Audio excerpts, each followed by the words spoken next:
Oi, gente, boa tarde, boa noite, bom dia, como dizia o célebre Jorge Benjor.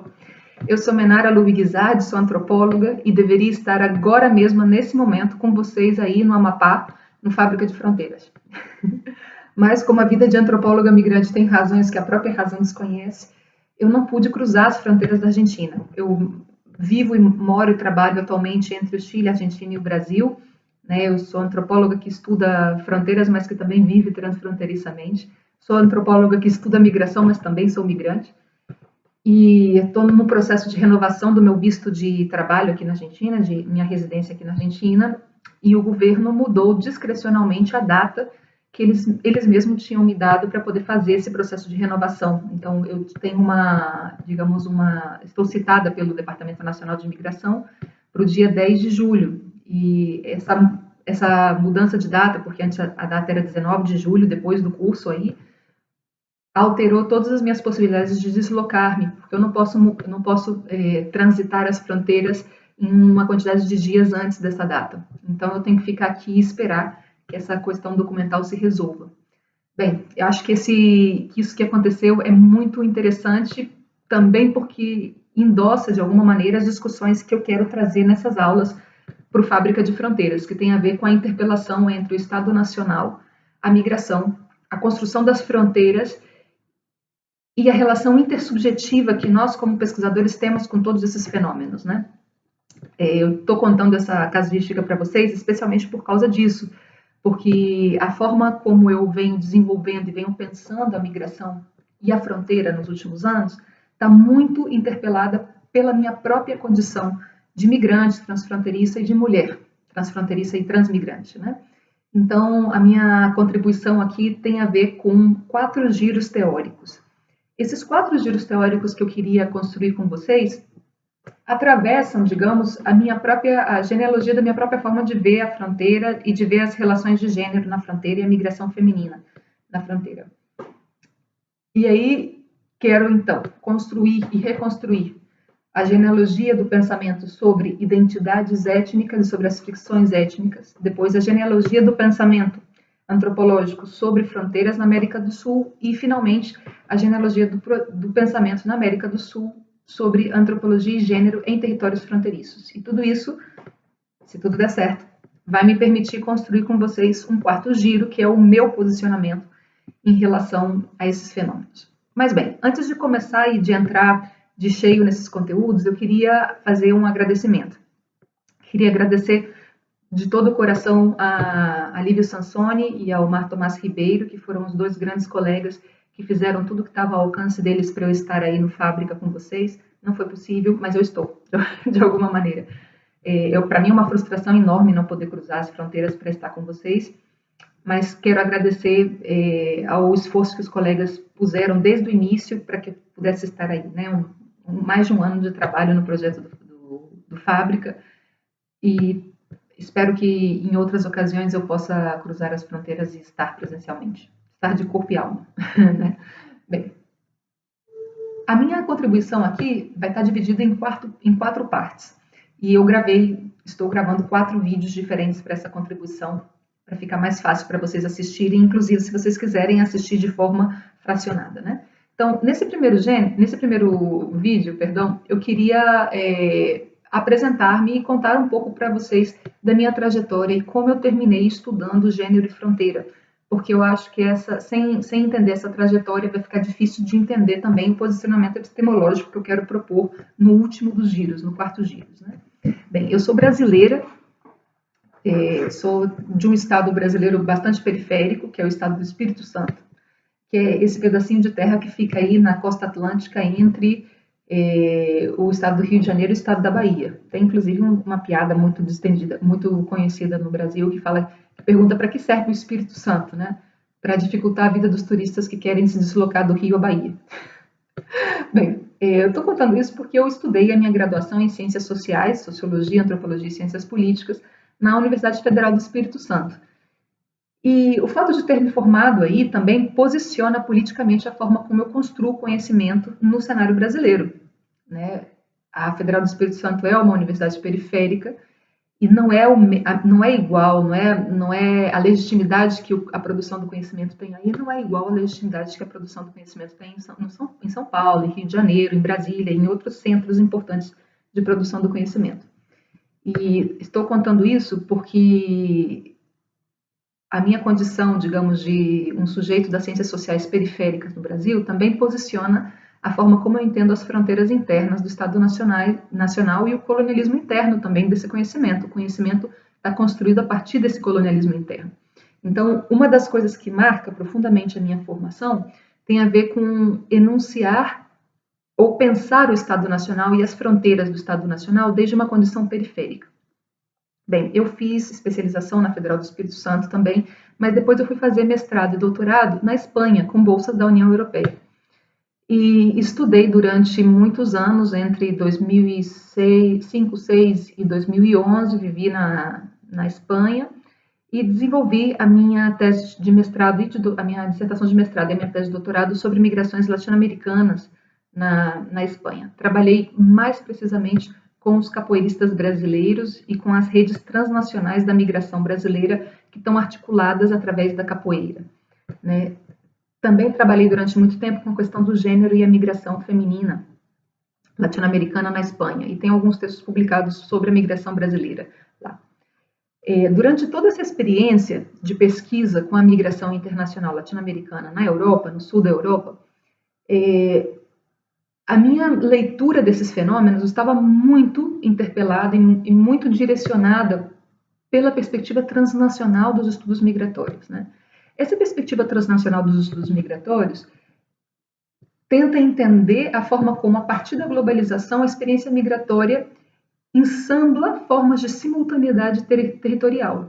Quer dizer, os migrantes atuam, influenciam a vida social de espaços locais determinados que estão em diferentes estados nacionais e o fazem simultaneamente. Então, isso é muito claro na migração brasileira vinculada à capoeira, né? Porque os mestres de capoeira, os professores de capoeira que estão na Espanha, estão permanentemente influenciando espaços locais no Brasil, em outros países europeus, nos Estados Unidos, porque os grupos atuam como redes que funcionam todo o tempo interconectada.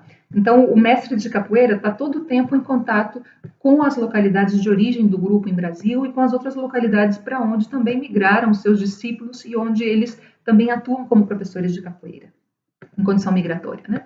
Bem, então, essa realidade de simultaneidade está teoricamente construída em torno ao conceito de fronteira, né? Então, para que o migrante possa influenciar transnacionalmente e simultaneamente espaços locais que estão em diferentes lugares, esse migrante tem que ter cruzado uma fronteira internacional e esse migrante também tem que manter um laço, um vínculo permanente através das redes sociais, através da difusão de um capital cultural e através de um capital simbólico e também do intercâmbio de mercadorias que atravessam essas fronteiras.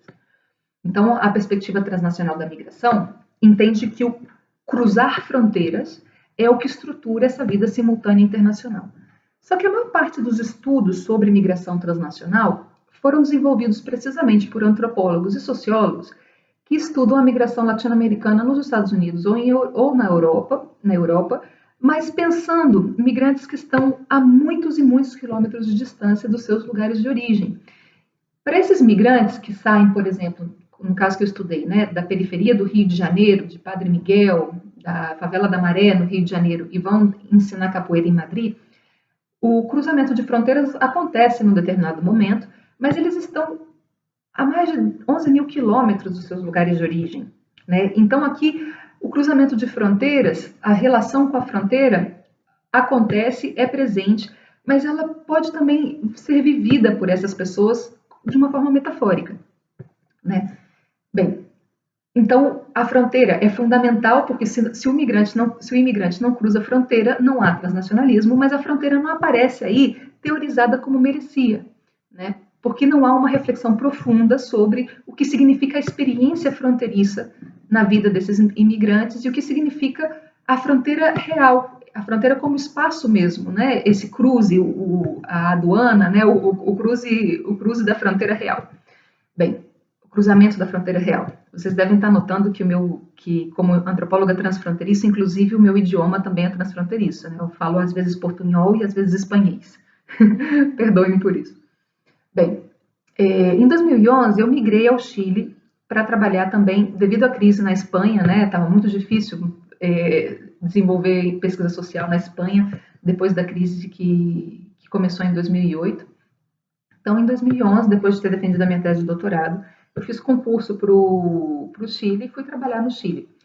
Aí, comecei trabalhando num grande projeto de pesquisa dirigido por um colega, Alejandro Garcés, que é antropólogo e pesquisador do Instituto de Pesquisas Antropológicas e Arqueológicas da Universidade Católica do Norte do Chile, que está situada no deserto de Atacama, numa pequena cidade que tem 2.000 habitantes, que se chama San Pedro de Atacama, no deserto, na metade do deserto, a 2.000 metros de altura, aí e muito próxima da fronteira entre o Chile, a Bolívia e a Argentina, que é a tríplice fronteira circumpunenha, como se chama, né?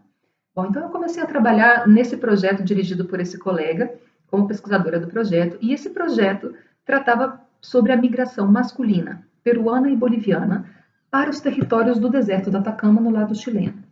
Esses territórios do deserto do Atacama estão muito fortemente caracterizados por serem, digamos, o grande centro de produção mineira do Chile, o principal centro de produção mineira da América do Sul e um dos principais centros de produção mineira do mundo. Né? O Chile, o deserto do Atacama, produz uma parte muito relevante do cobre consumido em todo o mundo, e é importante não somente em termos internacionais, mas também é fortemente importante em termos nacionais no Chile. Esse território produz mais ou menos 40% do produto interno bruto chileno. Só que não existe população chilena que possa trabalhar nessas faenas, nesses processos industriais mineiros. O deserto também está caracterizado por ter uma muito baixa densidade populacional. Então, grande parte dos trabalhadores que estão empregados no deserto de Atacama, nesta grande indústria mineira, grande e internacionalizada indústria mineira, são imigrantes.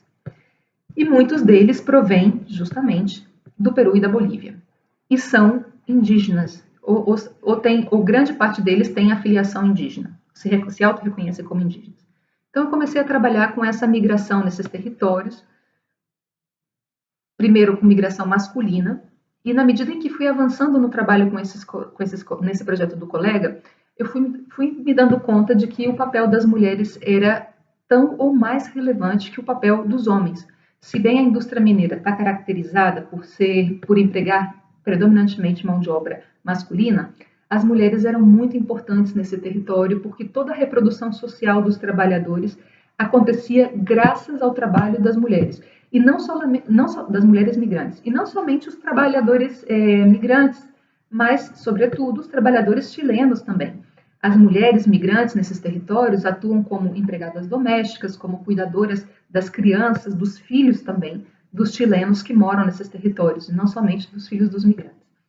Então, existia, digamos, toda uma migração feminina que estava invisibilizada pelos estudos antropológicos e sociológicos, e passava na realidade dessas mulheres certas circunstâncias que me chamaram muito a atenção. Essas mulheres estavam expostas a uma violência cotidiana que era, para mim, pelo menos, bastante aviltante, né? Então, tudo isso me moveu a propor um projeto de pesquisa sobre a migração feminina peruana indígena nesses territórios.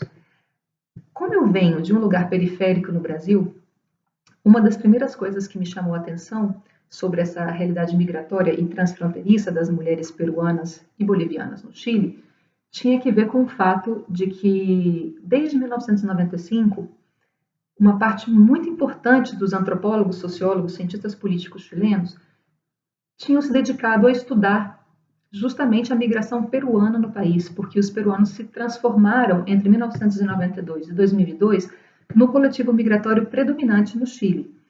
Então, havia toda uma profusão, uma quantidade impressionante de estudos de casos sobre a migração peruana no Chile, e a maior parte desses estudos se dedicava a entender a realidade das mulheres peruanas. Então, eu sentei a bunda na cadeira, perdão pela expressão, e fiz 4 meses de leitura de tudo que eu encontrei de trabalhos publicados sobre a migração andina, peruana e boliviana no Chile. Eu revisei um total de 74, 76 trabalhos. E cheguei a uma conclusão, depois de ler todos esses estudos, entre os quais livros, teses de doutorado, dissertação de mestrado, artigos, capítulos de livro. Depois de ler esses 74 trabalhos, eu cheguei a uma conclusão que me chamou muita atenção, que é que desses 74, 76 trabalhos que eu estudei, 72 estavam ambientados em Santiago, na capital. Somente uns 3 ou 4 trabalhos falavam da realidade migratória dos peruanos em outras regiões que não eram Santiago. E desses estudos que falavam de outras regiões, 2 estudos falavam do sul do país, 2 estudos falavam do norte, mas esses estudos não aportavam dados qualitativos e quantitativos específicos. Não falavam revisavam estatísticas censais, mas não tinham desenvolvido estudos de caso qualitativo e quantitativo sobre o fenômeno em outras regiões. Então, cheguei a uma conclusão muito interessante. O fenômeno só se estudava em Santiago. Só se faziam estudos de caso sobre a migração peruana e sobre a migração feminina peruana em Santiago. E tudo isso me levou a pensar que havia um problema muito parecido aos problemas que eu identificava na minha formação como cientista social vindo da periferia brasileira. Santiago é o epicentro do processo político de formação do Estado Nacional no Chile. Então, a forma como os pesquisadores viam o fenômeno migratório estava atravessada por essas mitologias que representam Santiago como Chile. Né? Então, é uma coisa que nas províncias chilenas existe sempre um grito político, né? Uma cobrança política que está expressada, que se expressa numa frase, que é: Santiago não é Chile. Quase sempre as políticas públicas do Estado Nacional no Chile constroem, digamos, as ações pensando sempre em Santiago como representativo da realidade nacional. E as ciências sociais, pelo menos no que se relaciona às migrações, tinha feito o mesmo. Tinha construído vários estudos de casos sobre a migração peruana em Santiago e apresentava os resultados desses estudos falando da migração peruana no Chile. Então, tudo isso me fez pensar que havia aí uma tensa relação entre as periferias do Estado Nacional, Santiago como epicentro do projeto nacional, e que isso estava interpelando a perspectiva, a visão que os cientistas sociais tinham do fenômeno migratório no país. Então, eu propus à Comissão Nacional de Ciência e Tecnologia do Chile, o CONICIT, um projeto de pesquisa super ambicioso, que era um projeto de 4 anos, pesquisando, comparando a realidade da migração feminina peruana nos territórios do norte do país, que são os territórios de fronteira com o Peru, perto da tríplice fronteira andina, onde colindam Chile, Peru e Bolívia, comparando essa realidade migratória com a realidade da migração peruana no centro do país, nas 2 principais metrópoles que estão no centro do país, que são Santiago e Valparaíso. Bem, esse projeto de pesquisa que eu dirigi no Chile contou com uma participação de uma grande equipe de pesquisadores. Participaram dele mais ou menos uns 16 pesquisadores de diferentes regiões do país e de diferentes disciplinas também. Então, quase tudo do que eu vou contar aqui para vocês tem a ver com um trabalho construído em equipe. Esse projeto usou uma metodologia que é uma metodologia tentativa, uma metodologia que eu venho desenvolvendo há muito tempo, que fusiona 2 formas de fazer etnografia. A primeira delas é o Extended Case Method, metodologia do caso estendido, que é uma metodologia desenvolvida por Max Gluckman e seus discípulos, primeiro no Rhodes Livingstone Institute, em Sudáfrica, e depois na Escola de Manchester, na Universidade de Manchester, cujo departamento de Antropologia e Sociologia foi fundado pelo próprio Max Gluckman. Né? Essa metodologia, tal como a Veja, é uma metodologia pós-marxista, digamos, de construção. Ela pensa, digamos, que o centro da análise etnográfica é o conflito social. Então, é também uma metodologia que gira, digamos, tensiona a antropologia clássica e a etnografia clássica, centralizando o conflito e as relações interétnicas como coração epistêmico da mirada, do olhar do antropólogo, né? E das antropólogas. Bem, e a metodologia do caso estendido tem 2 preocupações que para mim são centrais. Por um lado, ela se preocupa por entender como nós podemos estender o caso etnográfico, como nós podemos realizar etnografia local, situada, em um espaço dado, observando, vivendo, convivendo e atuando em umas relações sociais estabelecidas. Mas como nós podemos observar essas relações e vinculá-las, ai meu Deus, meu português, relacionando essas relações com contextos macrosociais, macroeconômicos, macropolíticos, macrohistóricos. E aí vem a segunda relação, o segundo ponto importante dessa metodologia.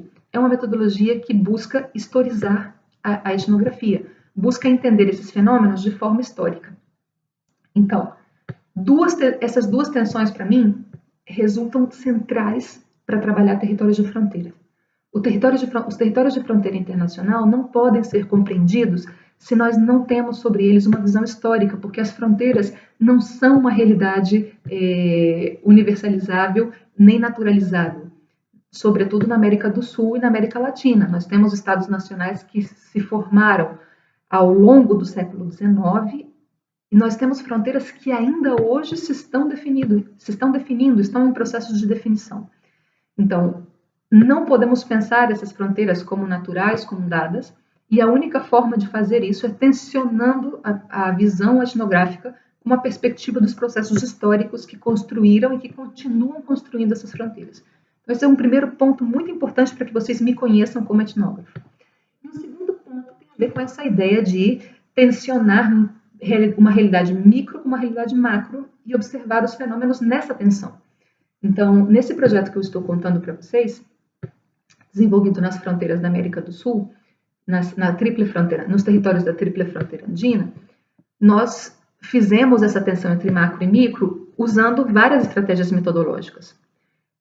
Fizemos pesquisa de arquivo histórica, fizemos pesquisa também quantitativa. Nós aplicamos um instrumento quantitativo a 400 mulheres peruanas migrantes nesses territórios.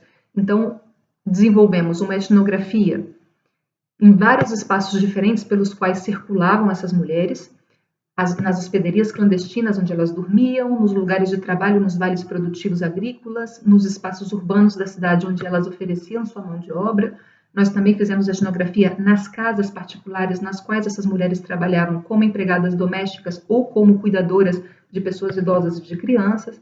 Também acompanhamos essas mulheres nos cruzamentos de fronteira. Viajamos com elas aos seus lugares de origem e fomos, né, gente? Fomos, sobretudo, às cidades transfronteiriças que estão mais próximas às fronteiras com o Chile. A cidade de Tacna, por exemplo, no sul do Peru, foi uma cidade onde nós fizemos muito trabalho etnográfico. Mas também fizemos trabalho etnográfico nos espaços urbanos chilenos, nos terminais de ônibus, né, nas rodoviárias, onde as mulheres pegavam os ônibus para ir para suas cidades de origem. Também viajamos nas cidades do altiplano, né, cidades que estão nas montanhas, mais perto das cordilheiras dos Andes, e fomos circulando em vários dos espaços. Também acompanhamos as mulheres que fazem contrabando de mercadoria entre as fronteiras, acompanhamos essas mulheres na venda dessas mercadorias de porta em porta nas cidades chilenas e também, digamos, nos espaços de feiras onde elas vendem esses produtos. Então, nós fizemos uma grande etnografia com essas mulheres, mas também aplicamos metodologias quantitativas, fizemos um grande estudo de todas as estatísticas disponíveis chilenas sobre a migração peruana e contrastamos os dados etnográficos, tanto com essas estatísticas oficiais chilenas, como com os dados quantitativos que nós mesmos geramos nesse projeto. Bom, nesse processo, nós realizamos mais ou menos 252 entrevistas qualitativas com vários atores que estão envolvidos na vida migratória dessas mulheres. Dessas entrevistas, mais ou menos umas 90 são histórias de vida com mulheres migrantes. A entrevista de história de vida é um recurso diferente da entrevista em profundidade, porque ela, digamos, está marcada por uma tentativa de pouca intervenção por parte dos pesquisadores, e nela existe o pedido para os entrevistados de que eles reconstruam a sua própria história cronologicamente. Né? Nessas entrevistas, nós quisemos entender também a genealogia migratória dessas mulheres e pedimos que elas narrassem as vidas delas, desde as histórias dos avós até a história delas, dos filhos e filhas delas. Então, também é uma história que tem a ver com a reconstrução de uma genealogia familiar, porque nós queríamos entender como essa genealogia estava cruzada pela fronteira. Bem, então, tudo isso caracterizou a nossa metodologia do caso estendido, a forma como nós tentamos entender os processos econômicos, sociais e políticos que constroem as fronteiras entre o Chile, o Peru e a Bolívia, como esses processos interpelam a vida a pequena escala, digamos assim, dessas mulheres. Então, a segunda matriz metodológica etnográfica que nós usamos nesse projeto se chama etnografia multissituada. Nós estivemos pensando e trabalhando de uma forma que se desloca no campo. Nós não fizemos uma etnografia unilocal, não fomos a um espaço local e não ficamos parados ali. Nós circulamos com as mulheres e nós tentamos acompanhar nessa etnografia a lógica circulatória delas. Bem, tudo que eu vou contar para vocês nesse microcurso que eu estou introduzindo aqui para vocês tem a ver com isso, tem a ver com os resultados desse projeto. Atualmente, eu migrei em 2016 do Chile para a Argentina, vim fazer o meu pós-doutorado aqui na Argentina, fiz o primeiro pós-doutorado e estou fazendo o segundo pós-doutorado. Terminando.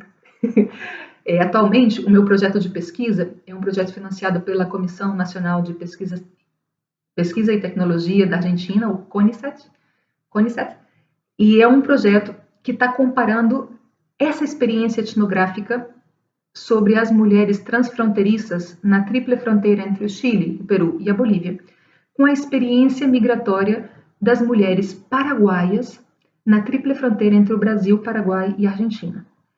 Por que eu estou trabalhando essas duas fronteiras? Por que eu as estou comparando? Bom, essas duas fronteiras têm uma história de formação muito parecida. São fronteiras que resultam de guerras do século XIX, guerras que moveram nações, que envolveram as nações que se encontram nesse espaço fronteiriço.